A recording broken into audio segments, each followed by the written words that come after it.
के इलेक्शन में वोट डाले जाते हैं। आपने देखा होगा कि भारत का प्रत्येक नागरिक जिसकी आयु 18 वर्ष या उससे अधिक है उस चुनाव में अपने मत का प्रयोग करता है तथा एक निश्चित टाइम के लिए अपने प्रतिनिधियों का चुनाव करता है।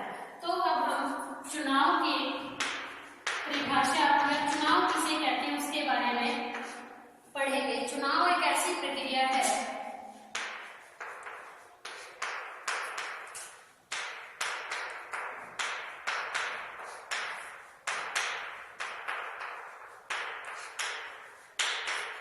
जिसमें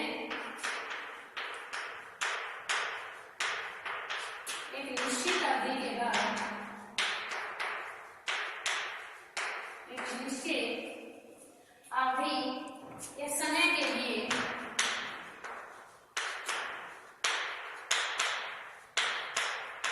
एक निश्चित समय के लिए हम अपना प्रतिनिधि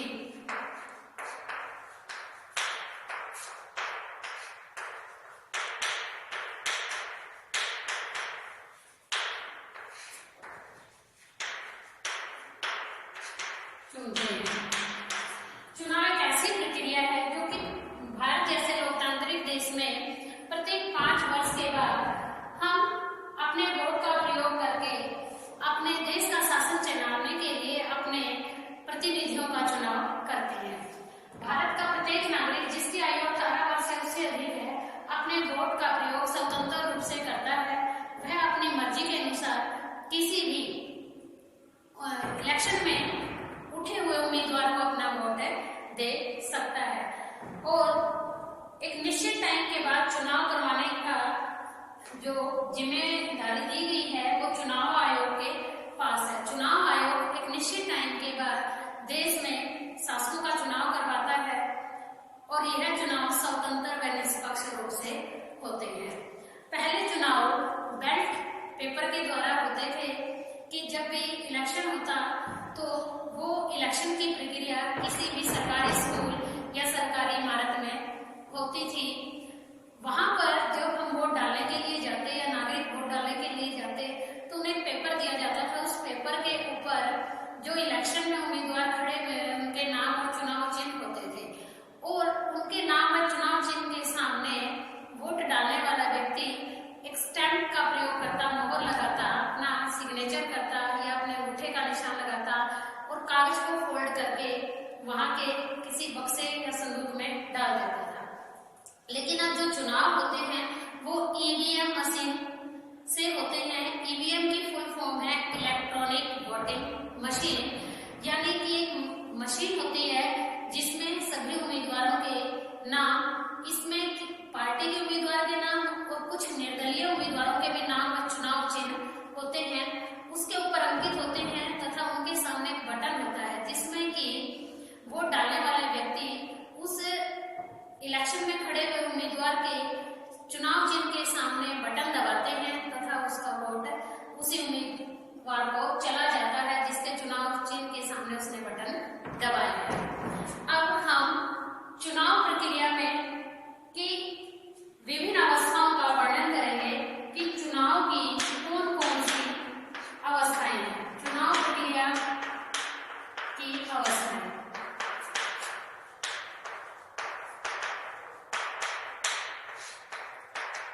ऐसा तो संभव नहीं है इतने बड़े देश में कि एकदम 5 साल के बाद चुनाव करवा दिए जाए और सीधा उम्मीदवारों के नाम दे दिए जाएं और हम अपने वोट का प्रयोग करने के लिए किसी सरकारी बिल्डिंग या इमारत में चले जाए वोट डालकर आ जाए। उसके इतने काम को करने से पहले एक काफी लंबा प्रोसेसर तैयार करना पड़ता है। चुनाव आयोग के द्वारा प्रक्रियाएं पूरी करवाई जाती हैं जिससे कि कोई समस्या पैदा न हो। सबसे पहले चुनाव क्षेत्रों का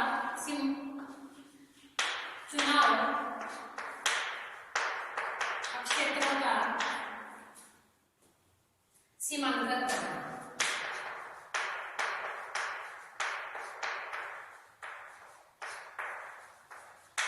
सबसे पहले चुनाव क्षेत्र, जिस क्षेत्र में चुनाव होने हैं उन क्षेत्रों को जनसंख्या के आधार पर बांट दिया जाता है और बटी हुई जनसंख्या, जैसे आपने देखा होगा कि आपके क्षेत्र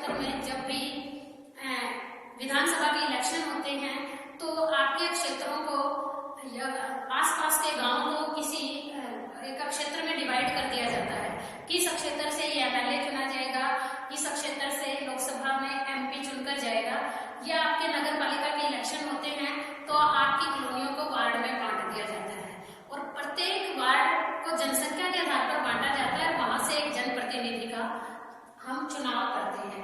तो इतने बड़े देश में ऐसा तो संभव नहीं है कि सभी व्यक्ति एक ही व्यक्ति को वोट डालेंगे। तो सबसे पहले चुनाव क्षेत्रों का सीमांकन किया जाता है कि क्षेत्रों को जनसंख्या के आधार पर बांट दिया जाता है। सभी राज्यों को लगभग समान जनसंख्या वाले निर्वाचन क्षेत्रों में बांटा जाता है और प्रत्येक निर्वाचन क्षेत्र से एक सदस्य चुना जाता है। सेकंड पॉइंट है मतदाता सूची तैयार करना। मतदाता सूची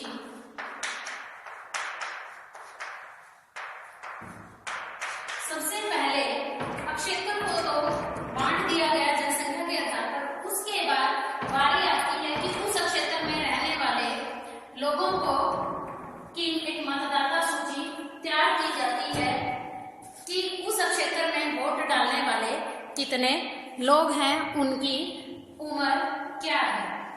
यह सब ब्यौरा चुनाव आयोग के द्वारा करवाया जाता है। आम चुनाव शुरू होने से पहले उस क्षेत्र के मतदाताओं की सूची तैयार कर ली जाती है कि जिनकी मृत्यु हो गई है उनका मतदाता सूची से नाम काट दिया जाता है और जिनकी एज वोट डालने की हो गई है, 18 वर्ष से हो गई है, उन्हें मतदाता सूची में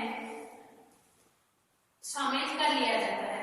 और मतदाता सूची में जिन व्यक्तियों का नाम है वही व्यक्ति इलेक्शन में अपने वोट का प्रयोग कर सकते हैं। इसलिए मतदाता सूची तैयार करने का कार्य किया जाता है। उम्मीदवार का चयन।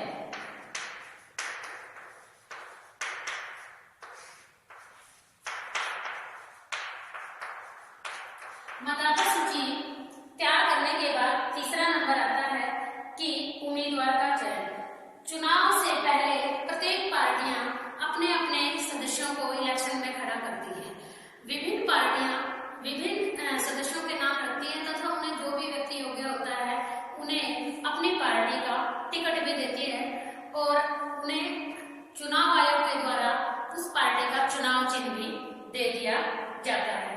तो प्रत्याशी का नाम, कुछ उम्मीदवार इसमें निर्दलीय होते हैं और कुछ जिन्हें स्वतंत्र उम्मीदवार भी कहा जाता है। तो मतदाता सूची के बाद उम्मीदवार का पार्टी के द्वारा चयन करवाया जाता है। फोर्थ पॉइंट है नामांकन पत्र दाखिल करना।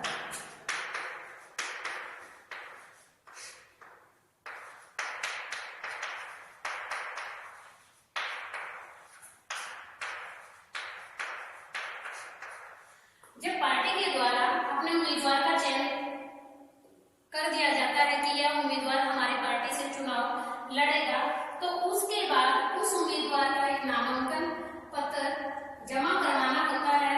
उस नामांकन पत्र के अंदर व्यक्ति के पास कितनी संपत्ति है, उसके परिवारजनों के पास कितनी संपत्ति है, उसकी शैक्षिक योग्यता क्या है, ये सब बातें उसे नामांकन पत्र में भरनी पड़ती हैं कि उसे किसी से कोई संपत्ति का लेना देना है या उसके ऊपर कोई अपराध वगैरह का कोई दोष तो नहीं है, उसके ऊपर कोई ऐसा मामला तो नहीं चला हुआ कि उसने कोई अपराध किया है। इस प्रकार की सारी फॉर्मेलिटीज नामांकन पत्र में भरवाई जाती है।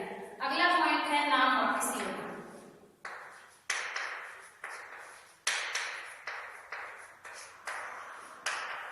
नामांकन पत्र दाखिल करने के बाद, जमा करवाने के बाद 2 या 4 दिन या 1 वीक के बाद एक प्रोसीजर तैयार किया जाता है कि इसमें कोई भी उम्मीदवार जो इलेक्शन नहीं लड़ना चाहता, चुनाव आयोग से अपना नामांकन पत्र वापस ले सकता है कि मैं चुनाव नहीं लड़ना चाहता, तो उसमें वो अपना नाम वापस ले सकता है।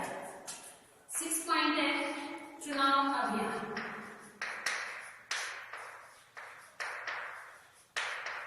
अब बारी आती है चुनाव अभियान की।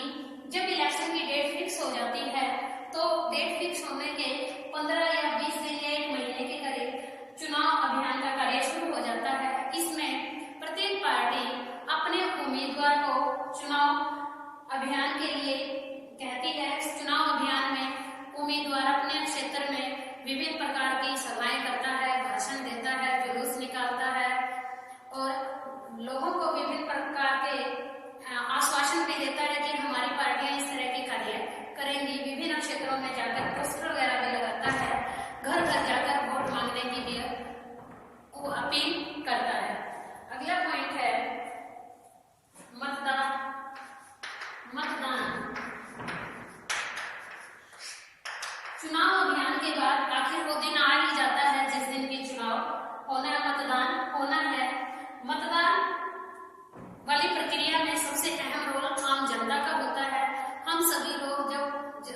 जिसकी आयु 18 वर्ष से अधिक है, वोट डालने के लिए अपने आसपास के क्षेत्र में किसी सरकारी स्कूल या किसी सरकारी इमारत में जाते हैं जहां पर मतदान का कार्य चल रहा है, और हम उस क्षेत्र में जाकर अपनी पसंद के उम्मीदवार को वोट डालते हैं।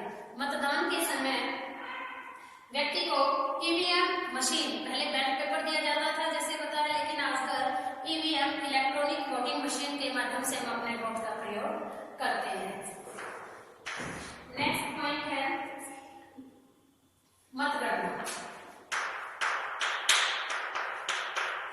मतदान के बाद जो हमने वोट डाला वो इलेक्ट्रॉनिक वोटिंग मशीनों के माध्यम से उम्मीदवार के पास चला गया है, और सभी वोटिंग मशीनों को इकट्ठा करके किसी एक ऐसे क्षेत्र में रख दिया जाता है, जैसे कि किसी जिले में यदि राज्य विधानसभाओं के इलेक्शन हुए हैं तो जिले के अकॉर्डिंग उन वोटिंग मशीनों को पहुंचाया जाता है और मतगणना का कार्य शुरू हो जाता है। मतगणना के दौरान सभी पार्टियों के जो एजेंट होते हैं वो वहां पर उपस्थित होते हैं और अधिकारियों के द्वारा मतगणना की प्रक्रिया शुरू हो जाती है।